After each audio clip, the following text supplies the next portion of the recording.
Assalamualaikum warahmatullahi wabarakatuh. Alhamdulillahirrabbilalamin. Wassalatu wassalamu ala sayyidina Muhammad wa ala alihi wa sahbihi ajma'in, amma ba'd. Para mahasiswa, pelajaran bahasa Arab kita teruskan pada hari ini, yaitu kita akan membicarakan masalah kana dan saudaranya. Perlu mahasiswa ketahui, kana dan saudaranya itu fi'il, tapi namanya fi'il nakis. Dia berkehendak kepada isim dan khobar. Beda dengan fi'il tam. Kalau fi'il tam itu berkehendak pada fa'il dan maf'ul bih. Kalau fi'ilnya muta'addi dan berkehendak kepada fa'il saja kalau fi'ilnya lazim. Yang sekarang fi'il juga, tapi namanya fi'il nakis. Dia punya saudara. Karena punya saudara, pada hari ini saya sampaikan sebahagian saudaranya. Seperti mana tertulis di papan tulis, kana wa akhawatuha. Kana dan saudara-saudaranya. Sebahagiannya adalah asbaha, shara, dhalla, mazala, laisa. Karena dia fi'il, maka dia punya tasrif. Karena itu madi, mudhari'nya adalah yakunu, amarnya adalah kun. Kita tahu yang namanya fi'il ada madi, ada mudhari', ada amar. Karena ini fi'il, maka dia ada madi, ada mudhari', ada amar. Setiap fi'il kita tahu bahwa tasrifnya fi'il madi 14, fi'il mudhari' 14, dan fi'il amar 6. Kana itu sama aja dengan qama. Tapi kalau qama itu fi'il tam, dia berkehendak kepada fa'il. Tapi kalau kana ini fi'il nakis. Jadi kana, kanu, kanat, kanata, kunna. Kunta, kuntuma, kuntum. Kunti, kuntuma, kuntunna, kuntu, kunna. Begitu juga fi'il mudhari'nya. Yakunu, yakunani, yakununa. Sampai habis. Akunu, nakunu.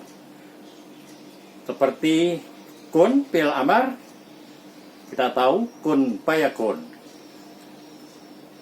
Kana dan saudaranya juga fi'il itu. Sara, saru, sorat. Berarti kana, kanu, kanat.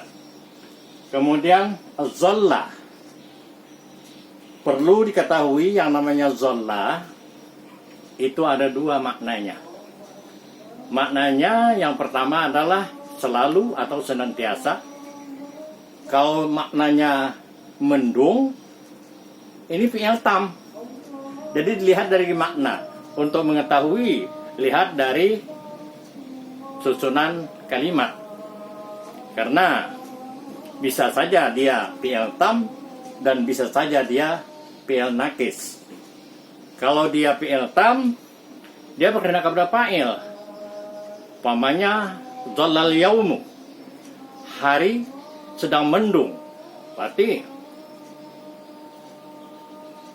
mau hujan kan? Itu mendung terjemahnya.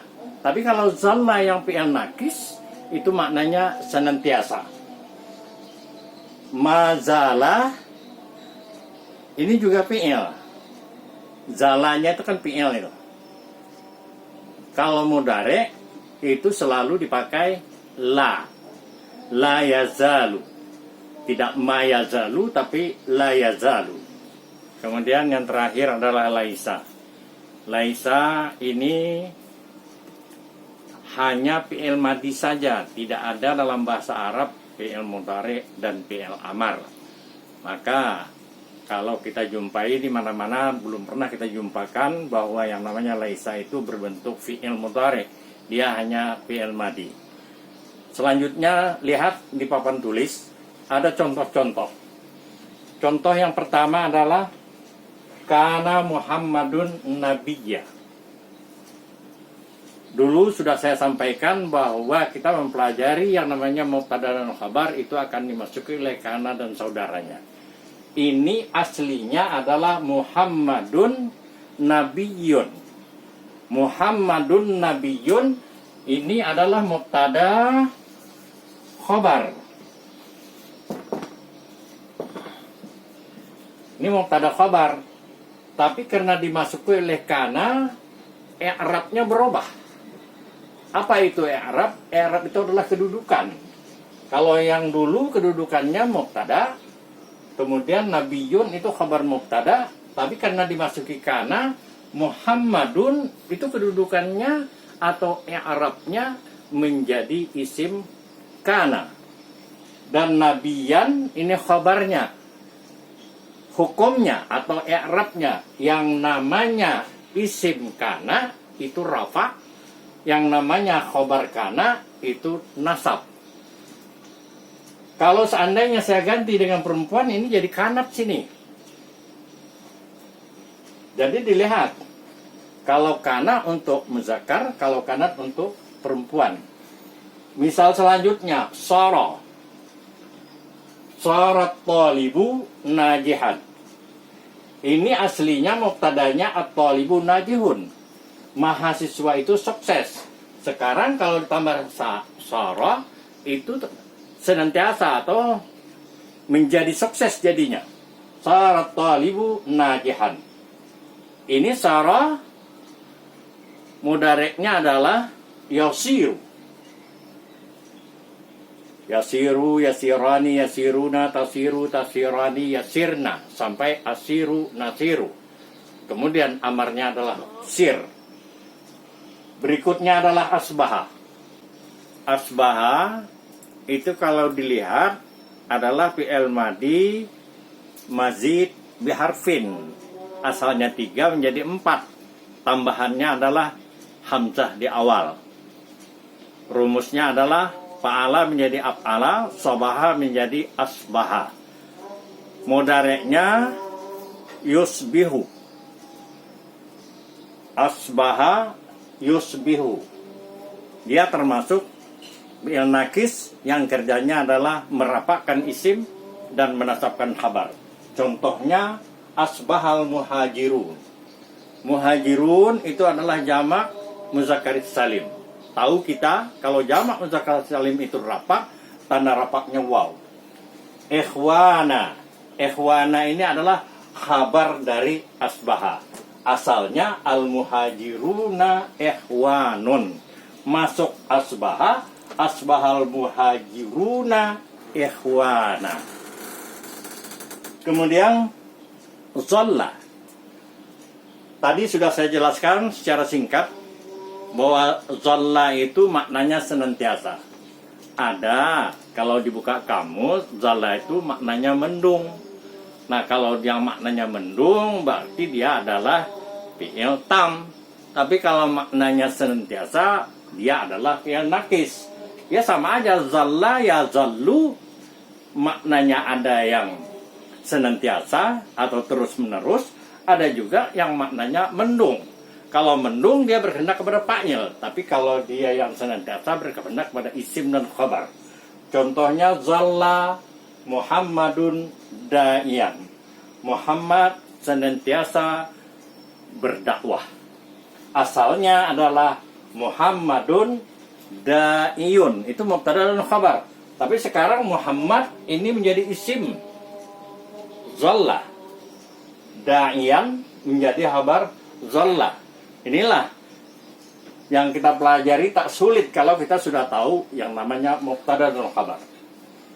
Kemudian berikutnya la yazalu. Tadi sudah saya katakan, kalau dia berbentuk madi itu selalu dengan ma. Tapi kalau dia berbentuk mudhari bukan ma tapi la. La yazalu Ahmadu fi baitihi. La yazalu Ahmadu. Ahmadu isimnya, khabarnya jar majrur. Menjadi khabar la yazalu. La yazalu Ahmadu fi baitihi. Ahmadu menjadi isim la yazalu fi baitihi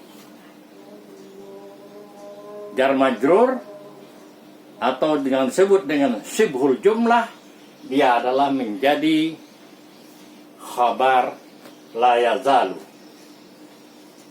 Kemudian laisa lil muhajirina buyutun. Ini terbalik kan nih. Ini kita pelajari kemarin. Kalau jar majrur duluan itu menjadi khabar muqaddam,